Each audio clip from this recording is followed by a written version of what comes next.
Nakikisali ako dito kasama ng mga kasamahan namin sa transport dahil hindi na talaga kaya itong nangyayari sa atin ngayon.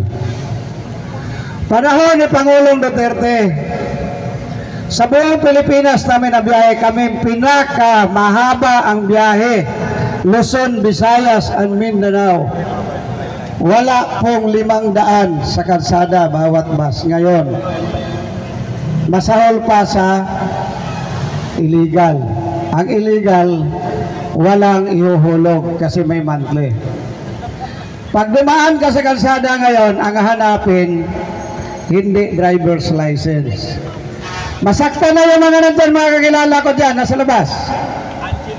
Hindi ko lang kayo pinaringgan. Tinutumbo ko na kayo. Dahil kayo na mga nasa kalsada, magmula sa LTO, FRB, pababa. Disiplinahin ninyo yung mga tao ninyo. Huwag kayo sumama doon sa amo ninyo. Iba na ngayon ang hinahanap pag pinara yung bus. Kaya ako, nag-iikot para makita kung ano yung kalagayan ng mga driver ang konduktor. Ang hinahanap ngayon, pag pinara yung bus mo, nasaan yung konduktor? Walang sinasabi kung anong violation. Kapiranggot na lang sinasahod nitong mga manggagawa. Niloloko pa. Kukutungan mo pa sa karsada. Hindi na naawa doon sa 24 oras ang pagbiyahe. Anong klaseng panggobyerno ito ngayon? Karamihan dito ang harap buhay na binubuhos nilang buhay nila para mabuhay yung pamilya. Halos lahat driver-conductor. Isa pa, dito sa transport, itong jeep ngayon, nakita ko kanina nagkagulo na ron sa kabila. Bakit ba kailangan kooperatiba ko, no? Sino ang nakinabang niyan? Para sa malalim na bulsa. Dahil ako may transport din ako, kahit ako hindi ako papayag na yung kaisa-isa kong prangkisa ililipat ko doon sa Buaya. Kaliit-liit na nga lang ang kinita, kukutungan pa. Pumunta ako sa Davao noong nakaraang linggo, dumaan ako sa Crocodile Farm. Ang buaya doon, payat na, wala nang makain siguro. Pero umikot ako sa Quezon City, ang buaya naka-uniforme bumaba, ang tataba.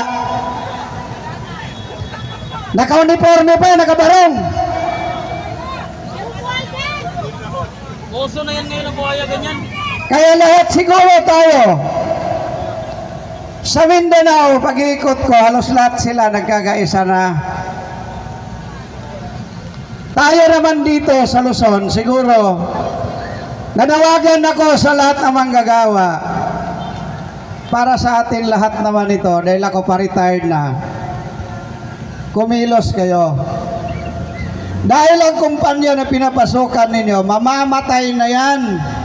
Pag kayo patulog-tulog sa pansitan, niloloko lang kayo ng gobyerno. Pero number 1 na may kasalanan rito, tayo rin. Dahil mabigyan ka ng 500, si Marcos na ang binoto mo. Yan ang totoo. Ungkatin ko bago mag-eleksyon noong 2022. Nilabas ko na sa media yan. Kapag inupo ninyo yan, kasalanan din ninyo yan. Dahil ako hindi talaga ako bumoto. Kahit harap-harapan kami ngayon. Dahil yan, kung ano ang sinapit noong araw, yun din ang sasapitin mo ngayon. Kasi hindi naman yan magkapag-desisyon ng sarili, yung mga hudas na nasa gilid. Alam mo ang Transport Alliance ngayon, ang transport, driver, ang konduktor, yan may bus na dumaan. Magkamali yun ng konti yan dyan, sigurado 500 ang malalaglag niyan. Magkano lang ang porsyento ng mga yan? Hindi nga natin alam kung binigyan pa ng basic yan eh. Napakasakit isipin. Bibigyan ka nga ng minimum, pagtawid mo sa ibang tulay, iba na ang sweldo.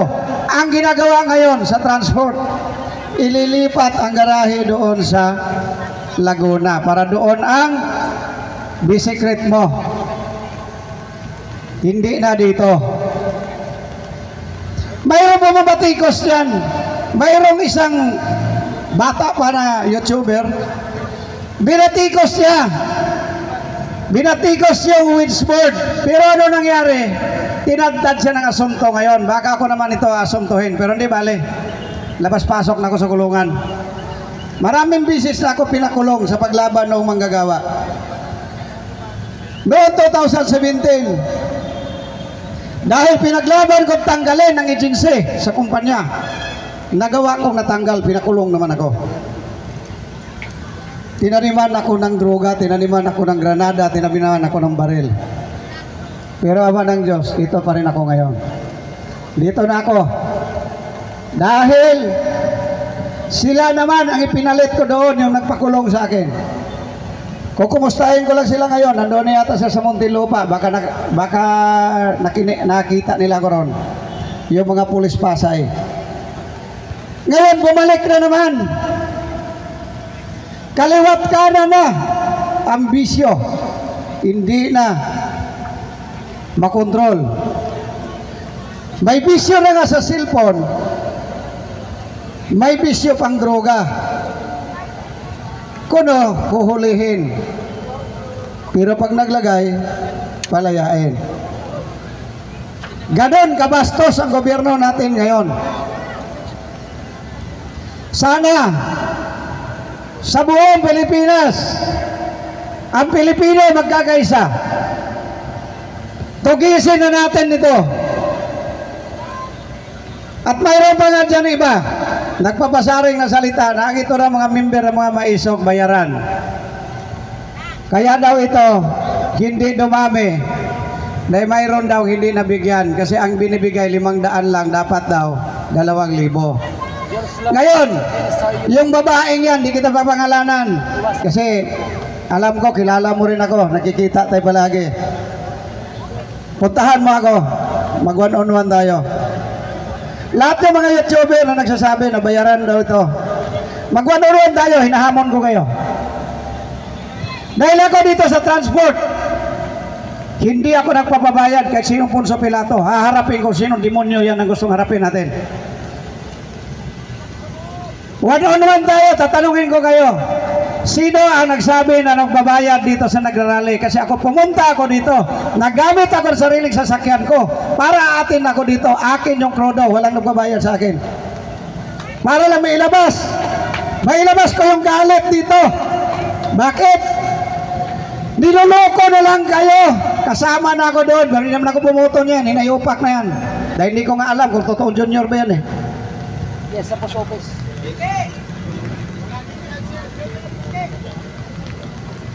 Kahit saan makarating, kahit anong oras yan, kung magkaisa, hindi maling mamatay tayong lumaban kasi mamatay tayong binanungot. Diba? Oh. Ngayon, yan nagsasabi, kasi ito, nakalive ito lahat. Nandyan yung mga taga-media. Si Mr. Olivar, nandito, naghihintay. One-on-one tayo. Tawagan nyo ako kung saan nyo gusto. Harapin ko kayo. Sino ang nagsabi na nagbabayad? At ituro ninyo, kasi maraming bisis na ako umakyat dito. Maraming bisis ako nagsalita. Kung mayroong magbabayad, mas maganda. Kasi wala rin kumpira eh. Araw-arawin ko siya agad. Pero baka di na kaya patunayan. Kasi madaling magsalita dyan sa social media. Madaling gumawa ng imbento dyan. Magawing gumawa ng salita pero hindi kayang patunayan. Ganon din yan sa loob ng kumpanya. Ang manggagawa, utuin sa kabila, utuin sa kabila. Ngayon, sino ang kawawa? Kayo din. By 2025, uulitin ko, mag-ieleksyon na naman. Tingnan ninyong mabuti kung sinong iupo ninyo dyan. Dahil baka mag-uupo na naman kayo ng senador, paupuin ninyo, gagamitin lang ang pagkasenador para kumita doon sa palabas nila. Wala akong pinasaringan, pero totoo yan. Halos lahat ngayon, pati doon sa Congress, sa Senate, pinagkakikitaan yan. Hindi bali mapasama yung tao, basta kumita lang siya. Siguro, isang panawagan ko, pagkaisahan natin siguro yan, dapat ang pababain na natin. Dahil sa labor sector, hindi mapapalitan yung mga putang ina nakaupo dyan. Na puro lang yan. Gawa-gawa. Puro lang yan. Pambubula. Saan ka ba maghanap? Magtatayo kayo ng union, buwagin. Ipapasok agency. Pag may union, papasokan ng ibang union. May CBA, sasabihin expired. Pero sila nag-restro niyan. Puro mga abogado yan mga yan dyan. Kaya hindi ko may pagtataka na halos lahat siguro baka mamundok na yung mga tao. Bakit? Pag inaabuso mo yan, ang sakit ng kalingkingan yan hanggang kilikili. Hindi na yan matiis. Oh, sorry. Lalo na walang makain. Nasaan na kaya yung pinangako?